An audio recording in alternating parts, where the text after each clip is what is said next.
Happy Friday, wine lovers! It's Stephanie Miskew, certified sommelier and author of the Glamorous Gourmet, and welcome to my Facebook live show, Wines of the Week. I'm here with you every Friday at 5 o'clock to kick off the weekend in style and also share some fabulous wines with you you're not going to want to miss. And on this amazing Friday, November 10th, our topic is wines to inspire Vinous promiscuity. And I'm going to explain why you should be more like James Bond when it comes to wine. Because, I mean, let's face it, between Fatima Blush and Vesperlind and Pussy Galore, the guy got around for sure. But while that might not be the best thing for a monogamous relationship or marriage, it's exactly the approach you should be taking with wine. Exactly.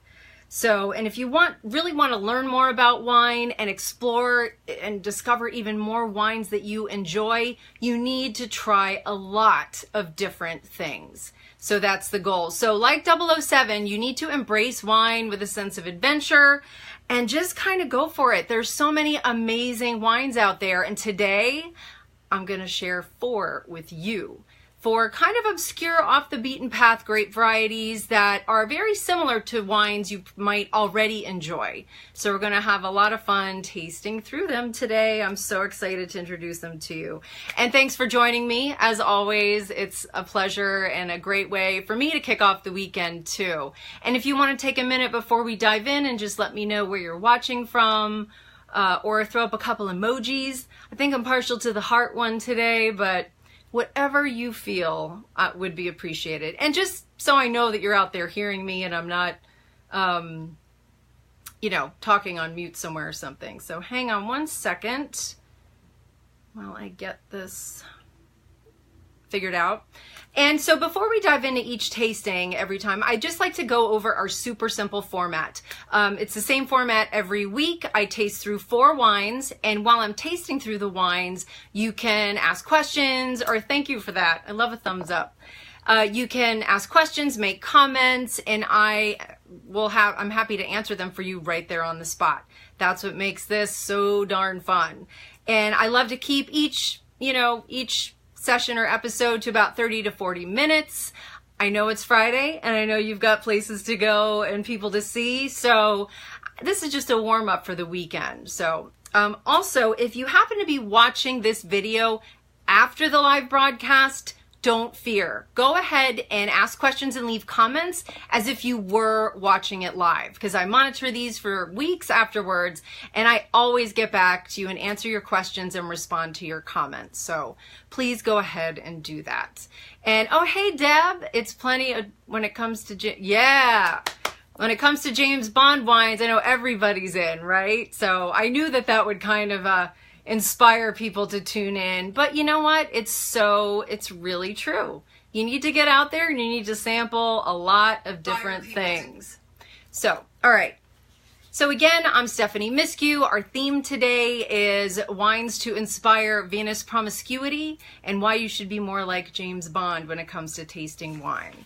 So I'm going to jump right into our first wine. And again, our wines, these are all kind of off the beaten path. I don't expect any of you have tried them, but if you have, I'd love to know about it, of course. And our first wine brings us to Greece. And actually, we're going to be enjoying 2 Greek wines today. Because if you want to really tackle one region that has lots to offer and that there's a large variety of Greek wines on the market. They're relatively easier to find than some of the other more obscure regions, but Greek wines are definitely worth exploring. And the first one is the Estate Argyros Assyrtiko from Santorini. And I'm going to go ahead and show you the bottle. It's a 2016 vintage. The wine is $25 a bottle. Let me see if I can flip the screen. There we go. Yeah, Argyros Santorini. Assyrtiko is the name of the grape in this case. All of these wines today are going to have, kind of obscure grapes that make them, but Assyrtiko is one to know, and it's a grape that produces really beautiful white wines. You really don't find it outside of Greece much, but they do a fabulous job, and this estate is pretty amazing. It was founded in 1903, and now currently it's the 4th generation. Apostolos Argyros has taken over as winemaker, and I just think that's so great. Here, this winery's been here for so many years, and they're so passionate about what they do. It's just amazing, and they specialize in the Assyrtiko grape. And a really cool fact to know about Santorini is the soils there are kind of rough, and they're not very hospitable to vine plagues like phylloxera and other vineyard pests. So there's no need for large amounts of herbicides and pesticides, and the vines do just fine. So they practice sustainable viticulture, which is always nice to know when you're you always want to know what you're ingesting. And I'm a big proponent, or I'm pro wine labeling. Right now, wines are not required to put the ingredients on the labels, unfortunately, like foods are. And there's a lot that can go into making wine. So the less intervention, the less chemicals, always the better, right? I think everyone's with me on that. And this wine, again, the vines have an average age between 80 to 150 years. And the grapes are vinified entirely in stainless steel. And if you've watched before, you know that wines fermented in stainless steel are crisp, fruity, and refreshing. So if you're a fan of Pinot Grigio or Sauvignon Blanc, this is going to be a wine you're going to want to try for sure. So let's see. So yeah, that stainless steel just protects those fruit, the profile of the grape itself. So, all right. So for those of you joining us for the first time, I do a little guided tasting of each wine. And I like to use the 6 S's of tasting, which are see, swirl, sniff, sip, swish, and then savor. So I'm going to go ahead and dive right in. If you have any questions of that, please go ahead and post them in the comment section, whether now or any time throughout the tasting, and I'd be happy to answer them for you. All right, so our first S is see, which is very important when you're talking about wine. There's so much you can tell about a wine by looking at it. So we're going to go ahead and we're going to look at this wine. I always like to have a white background behind it because that gives you a sense of the real color of the wine. And you can see this one is super translucent. It's very pale. It's very light yellow. It's almost bordering on clear. It's just got a little bit of color to it, which is what we would expect from a white grape that hasn't been aged, it hasn't been oaked. This is kind of what we would expect, and there's no browning around the edges that would suggest anything was wrong or that it was aged, and there's nothing floating in it, which is always a plus. So we're going to move along and roll into swirl, and we swirl the wine to essentially turn up the volume on the aromas. And that really just gives us a good insight into what the wine is about. So I guess since we're talking promiscuity today, swirling and sniffing the wine is kind of like the foreplay leading up to tasting the wine, right? So you're going to base you're going to start to evaluate the wine based on what you smell. It's going to set up expectations about what you're going to taste when you eventually taste the wine. So it's a very important step. So I'm swirling to turn up the aromas to really get a sense of what it's like. And now I'm going to go ahead and sniff. Oh, man. Lovely. Yeah, and right off the bat, one thing that characterizes Greek wines is a beautiful minerality. And this kind of jumps out of the glass. It's got that minerality, it's got lemon curd, it's almost like lemon verbena. It's got a floral note going on too, which I love in any wine, white or red. I love when there's floral notes in a wine. Just personal preference, but it definitely smells like I want to take a sip. So now I'm going to do sip and swish. Because once you sip the wine, if you really want to learn about wine and get a sense for what a wine is about, you want to swish it around your mouth and really hit all those flavor receptors on your palate. So, cheers.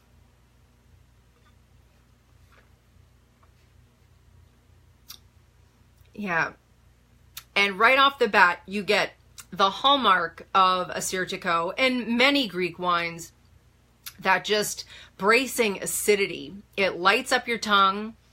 I immediately am like craving goat cheese or something to eat, or shellfish, because it just makes your mouth water in a great way. And I'm also getting, yeah, wet stone, definitely that minerality, that stone thing going on, lemon curd, white flowers, lemongrass. You feel this wine as much as you taste it, if that makes sense. You get the flavors, but then it really has an effect on your palate in a really great way. So if you like high acid wines, again, if you're a fan of Sauvignon Blanc, I think you're really gonna like this wine. Yeah, I'd pair it with, you know, anything that came out of the ocean. This is an island after all, so I'm sure it's often paired with beautiful seafood, shellfish, things like that, or even fresh cheeses would be a great duo as well. So any questions about our first wine, our Euros Assyrtiko from Santorini? And again, Assyrtiko is the name of the grape in this case. Has anyone ever been to Greece or any of the Greek wine regions? That's definitely on my bucket list. I haven't been yet, but if you have been, I'd love to know. So, all right, I'm going to take one more sip and just check to see if we've got any questions so far. Awesome. Okay. Oh, I'm so glad it's Friday, folks. All right, so let's move along to our next wine, which is, let me pour myself a little first. So we're leaving Greece, and our next wine takes us to Spain. And our next wine, let me flip the screen. This wine is the Bodegas Avancia Valdeorras Godello Cuvée de O. Sorry, there we go. It's a really pretty label, and you can see it's got some scores over on the side there, 90s. It definitely got great ratings, and honestly, $18 a bottle, folks. And it is just a steal at $18 a bottle for sure. And in this case, there's a lot of names going on in that label. In this case, Bodegas Avancia is the producer. Valdeorras is the region, which is in Galicia, Spain. And Godello is the name of the grape. Godello, this is going to be a great wine for those of you who like Chardonnay. This wine, in contrast to our previous wine, is going to have a little more body to it. So whenever you see Godello on that label, if you're a Chardonnay lover, you might want to give that wine a try. But again, $18 a bottle. And you'll also find in these kind of obscure, off the beaten path grapes, the prices are often phenomenal because there's not a huge demand for them. So you oftentimes get just fantastic value for the price. So just something to keep in mind. Let's see. The vineyards where the grapes are harvested are 35 years old. They're located on a mountain slope. The vineyards are on terraces. They're very difficult to farm, but they're about 1,300 to 1,600 feet above sea level. Yeah, located on mountain slopes. And this region, the Valdeorras region, is home to two of Spain's most important indigenous grapes, which are Godello, and the red kind of counterpart is a grape called Mencia. Definitely worth exploring as well. Very nice. And this wine is 100% Godello, and 20% of the wine was fermented with indigenous yeast and used French oak puncheons and demi-muids. And you hear that sometimes, you know, thrown around, well, what types of barrels are those? And sometimes when a winemaker wants to impart just a little bit of wine, a very light oak signature to the wine, they put the wine in larger barrels. If they want to really concentrate the oak flavors, they'll put the wine in small French oak barrels, so there's a more contact with the wine. But if they just want a very subtle oak treat to add that oak treatment to the wine, they'll use bigger, larger capacity barrels, which are these puncheons and demi-muids, which are about 500 to 600 liters. So that's just a way of controlling the amount of oak that goes into the wine so it doesn't overwhelm it. Because otherwise, you know, you don't just want to taste the oak, you want to taste the grape as well, of course, right? Okay. And then let's see, the wine was fermented and part was fermented in stainless steel and then aged on the lees. And then in the end, the oaked wine and the stainless steel wine are blended to create the fabulous wine that's in my glass right now. So that's a very common way of doing things. You ferment them differently and then you blend the lots in the end to get your desired result.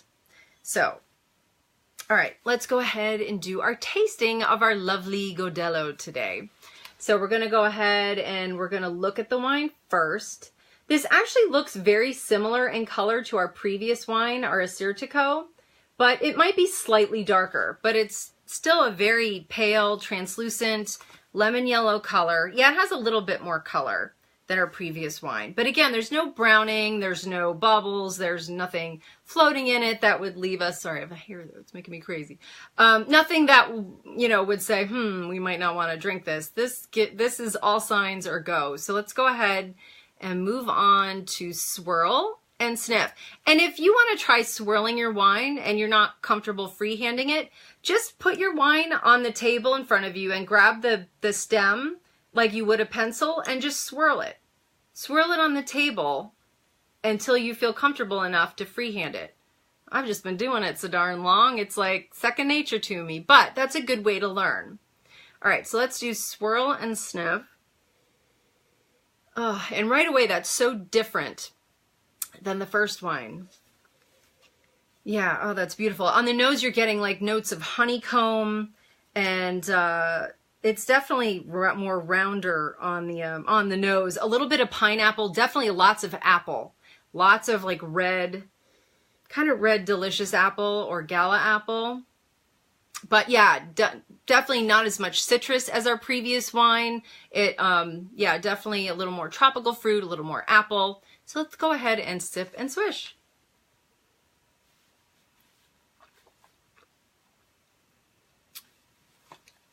Yeah, and immediately on the palate, it's rounder than our previous wine. Our last wine was so acidic and kind of linear, and this one kind of coats the palate. And it's beautiful, yeah, on the palate, that lovely kind of beeswax and peach and apple and the mineral. You get a little bit of minerality, but not quite as much as in our last wine.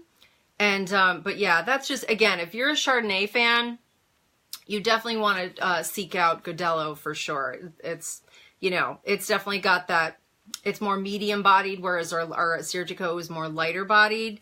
And again, this wine is $18 a bottle. I would pair this wine with like a brie or even something like roast chicken, or you could totally do, I would do heavier like shellfish, like scallops or even shrimp with something like this, but it's very, very pretty. Anyway. So let me see if does anyone have questions about any of our two white wines and before we move on to our reds? I see I have some comments right here. Sadly, no one of these, what is, oh, Deborah asks, what is the name? This wine is the Bodegas Avancia Godello Cuvée de O. I will have it up on the website, and my website, and I will link out to it with all the names, because these are kind of complicated. So I want you to be able to access them, and I'll put the link on my website as I do every week after the show. It'll probably be tomorrow. But yeah, has anyone ever, I think I asked before, has anyone ever visited Greece or any Greek wine regions? I hope that answered your question, Deb. And Laura says, sadly, no. Oh yeah, no, one of these days.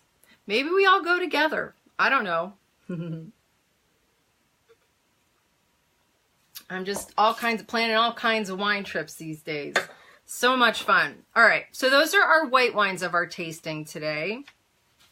Now we move on to our reds. So you red wine lovers, it's time to listen in. All right, so the first, we're going back to Greece for this wine. Let me pour myself a little first. Okay. And let me flip the screen. Oh, we're in. Awesome. I love to hear that. All right, so this is a mouthful, of course. It's a Thymiopoulos Nausa Xinomavro from Macedonia, Greece. Now, the name of the grape is not on this label. That is the Xinomavro. Yeah, Xinomavro. It's a 2014 vintage. This wine is $18 a bottle and is just another tremendous value. Just a fabulous, fabulous value. And I want to urge you, don't be intimidated just because this has all these fancy names. Chances are the guy at the wine store might not pronounce this right either. So don't let these wines, you know, that are kind of a mouthful, write it down, copy it off my website, bring it in, and say, you know what, I'm looking for this wine. You don't even have to pronounce it. I'm making it super easy for you because I think a lot of people get intimidated. I don't know how to say it. You know, I'm intimidated. I'm going to look foolish, when honestly, the guy at the store probably won't pronounce it right either, and you can have a laugh about it. I can barely pronounce it right. Xino Mavro. It's not easy, but you know what? It is super delicious is what it is. So it definitely is worth trying out. So the Xino Mavro grape, it's similar to Nebbiolo. So if anyone out there is a fan of Barolo or Barbaresco, the beautiful red wines of Italy's Piedmont region, you definitely want to try out this wine. I also think it has characteristics that are a little bit similar to red Burgundy as well, but it definitely has a little bit of an austere acid and tannin structure to it. So if you like wines that are a little more acidic, which also means they're very food friendly, then this is definitely a wine you'd want to seek out. The family has owned these vineyards for generations, and they used to sell off their fruit mostly just to other wineries, but then Apostolos Thymiopoulos got his enology degree and started saving the family grapes to make his own wine. And their first vintage was 2004, and they've been making beautiful Greek wines ever since. Now, whereas our Assyrtiko was from the island of Santorini, this wine is from the very northern region of Macedonia in Greece. So very different region, very different grapes grow well here, but Xino Mavro, I know I'm saying it wrong, but Xino Mavro is kind of the signature red grape. And again, it's known for having kind of austere acid and tannin structure. But anyway, so let's see the fermentation. Let's see. Transport in oak barrels. It was aged for 12 months in oak barrels and then bottled unfiltered. Whenever you see the word unfiltered, actually I think our Rioja last time said unfiltered on it, that just means that the winemaker skips the process of physically filtering out the wine. Now, why would anyone do that? Some winemakers believe strongly that fining and filtering the wine strips out kind of that nuance of flavor. So that's why they choose not to do that. No, thankfully, there's nothing floating in the wine. But again, if you see that on a bottle, that's just what it means. It's, you know, it's just the winemaker's choice to skip that step and retain some maybe flavor complexity in the wine, which I actually think in this wine he's done an amazing job. I'm just smitten with this wine. So let's jump into the tasting. Okay, so we're going to look at the wine first. I wish it's very translucent. This wine is, you can definitely read through this wine. It's very clear. It looks like a Pinot Noir when you look at it in the glass, or a Nebbiolo. Nebbiolo is deceiving in the sense that it's very translucent, but man, it's got that acid and tannin that'll just rock you. I mean, it's phenomenal, but these are food wines for sure. You definitely want to enjoy a nice dish with them as well. All right, so that's essentially what it looks like. And now let's go ahead and there's no browning or anything indicating something might be wrong with the wine at all. Sometimes as a red wine ages, you'll notice browning around the outer edges, which would kind of be a tell that it had been aged somewhat. Sometimes there might be sediment in the bottom of red wine, indicating also that it has aged a bit, but we don't see any of that. We see a beautiful young 2014 vintage wine, and we're going to go ahead and we're going to swirl and sniff. And that aroma is just, that's heaven.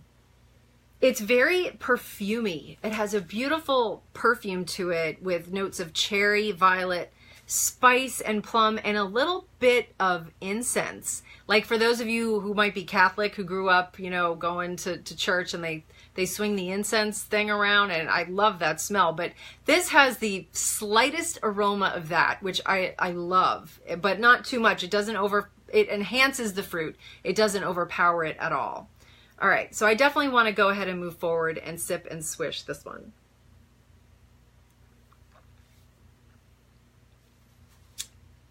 Yeah. And again, you taste this, you feel this wine as much as you taste it. It's got that acid that, again, just lights up your tongue. Definitely got some tannins going on. It stripped the water out of my mouth a little bit. And that's the difference between acid and tannin. Sometimes they're hard to tell apart. Acid makes your mouth water, like your tongue lights up and you feel kind of there's more saliva in your mouth. And tannin gives that astringent feeling as if the moisture's been being sucked out of your mouth. So that's how you kind of tell those two things apart. But again, it just takes some practice. But yeah, and also beautiful notes of cherry and pomegranate and plum and violet. I mean, this wine, and again, for $18 a bottle, the complexity is, I mean, it's unbelievable. This is just totally delightful. And it's light enough. Like, I mean, you could pair this with like a nice pasta dish, or even a roast chicken would be lovely, or lamb would be tremendous with this wine. That would be delicious. So again, our Thymiopoulos Nausa Xinomavro from Macedonia, Greece, $18 a bottle. And again, I will link this out so you don't have to worry about writing these down, because each one is a mouthful in its own right. But again, love this wine. Any questions about this wine? I think I see some questions coming in. Victoria says, I love these guided tastings. Thanks, Stephanie. Thank you for tuning in. I so appreciate that. It's always great to see you. But I will take it, and let's see. Yeah, Deb, the prices are just crazy. And again, when you're going after those kind of off the beaten path grape varieties, you're going to get those awesome prices. Like that Godello, I mean, a Chardonnay in that quality range is going to be $40 a bottle. That one was what, 18? I mean, it's crazy. So go after these off the beaten path grapes for some just tremendous values, or to be more like James Bond, whichever you prefer.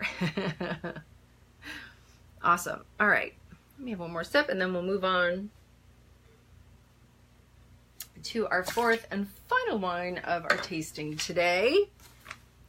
So is anyone feeling inspired to go sample some unique grape varieties this weekend? Because that's going to be your homework. This coming week, I want you to try at least one grape variety you've never tried before. And then I want you to come back on my page, and I want you to post a picture of the bottle. And I want you to tell me what you thought. It can be as simple as I liked it, or I didn't like it, or I liked it because of this, or I didn't like it because of this. Because I think knowing what you don't like is equally as important as knowing what you do like when it comes to wine. Because that can really tell you a lot about what you do and don't like about wine, and then you can kind of generalize based on that. So, all right, let's see. Opa, nice.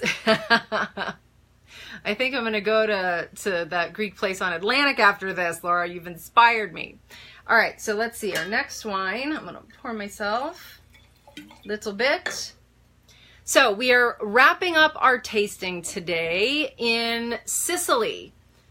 And we are going with the Tenuta de Fecina Etna Rosso Ersa from Sicily, Italy. It's a 2015 vintage. Cool label. Not a lot going on it, but it's cool looking.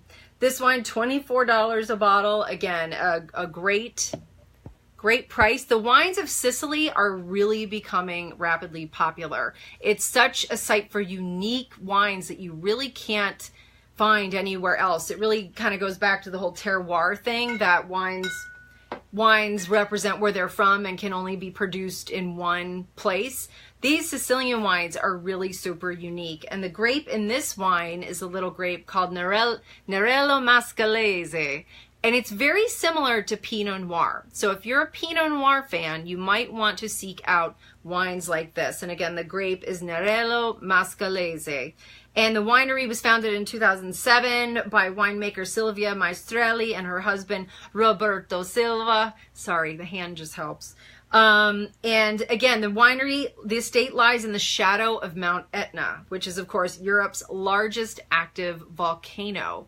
So on this island, you've got all these amazing volcanic soils that add this delicious minerality to wine. So if you're someone who likes minerality in a wine, you need to check out the wines of Sicily. And there are many that are just fantastic, but we're focusing on this little guy today. So, let's see. Yeah, it's named after Ersa, the Greek goddess of dew, as a fitting tribute to the time of day when the dew-kissed vineyard is the most picturesque. I can't wait to visit, I'm telling you. And the wine is actually a blend of 80% Nerello Mascalese and 20% Nerello Cappuccio, grown on the ancient volcanic soils on the hillside of Mount Etna.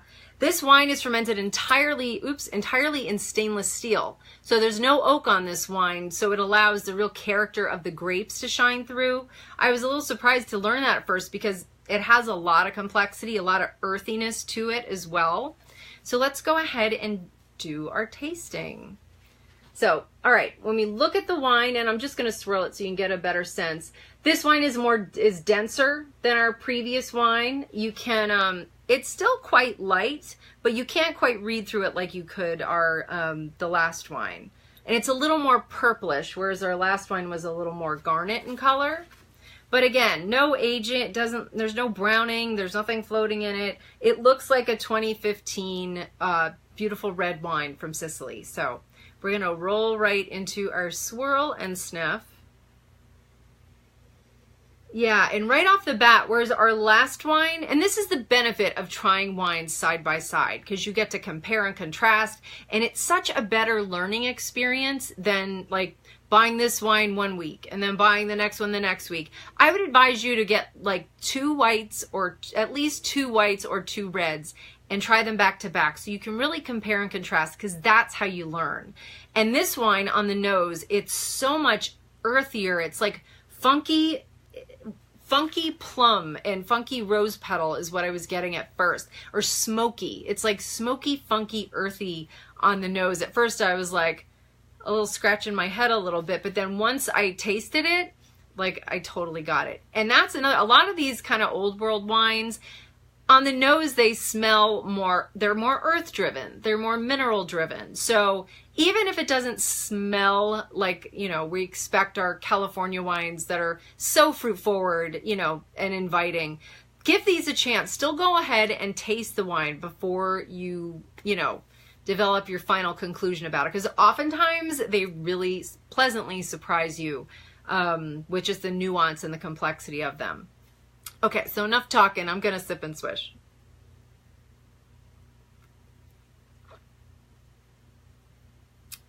Yeah. And on the palate, this wine definitely has more tannin than the last wine. You feel that. Not as much acid. So if you prefer tannin over acid, this is a good one. But yeah, that earthy plum, let me see, smoky red fruit, plum, earthy granite and stone. It definitely has that minerality thing going on as well. Yeah, chewy tannins, like they're very nice. You could pair this wine would be great paired with lamb, or you could even do a steak or even a burger or something like that. This wine can stand up to a lot. It's more full, it's fuller bodied, whereas our last red was probably more medium bodied, I'd say. But yeah, definitely, and very unique. I mean, I'm telling you kind of, if you like this, try this, but these wines definitely speak for themselves. You know, they're not going to be a carbon copy of Chardonnay or Pinot Noir, but it's a starting place. And this way you just get to, you know, experiment with all kinds of different aromas and flavors and textures. You know, the whole tannin acid thing, you know, and the more wines you try, you'll learn. Am I more of a tannin person? Do I like acid better? You know, but you don't know until you, like James Bond, and embrace wine tasting with a sense of adventure. So, any questions about any of our wines so far? And actually, this is our last one. And again, this wine was the Tenuta di Fassina Etna Rosso Ersa from Sicily, Italy, 2015 vintage, $24 a bottle. And let me see. Oh, Victoria says Nerello Mascalese is one of my favorite Sicilian wines. Super volcanic wines. Yes. And actually, Victoria, I was hoping you'd chime in, because I think you've probably been to most of these places today, you know. I mean, Victoria is a world traveler and works on a wonderful yacht, and she posts the most beautiful pictures from all over the world. I love your Facebook feed is just one of my favorites for sure. So, yeah. There are a lineup of wines, our 4 new grape varieties that are to inspire you to practice Vinous promiscuity. So whether it's these wines or other grapes you want to try, just get out of the wine rut. We all get stuck in it, but if you really want to learn about wine and discover even more wines, that you like, you need to reach for something different on that shelf. So I hope these have inspired you. And I also have an exciting announcement to make. This coming Wednesday, I am launching my podcast. The Wine Atelier podcast is going to launch on iTunes on Wednesday.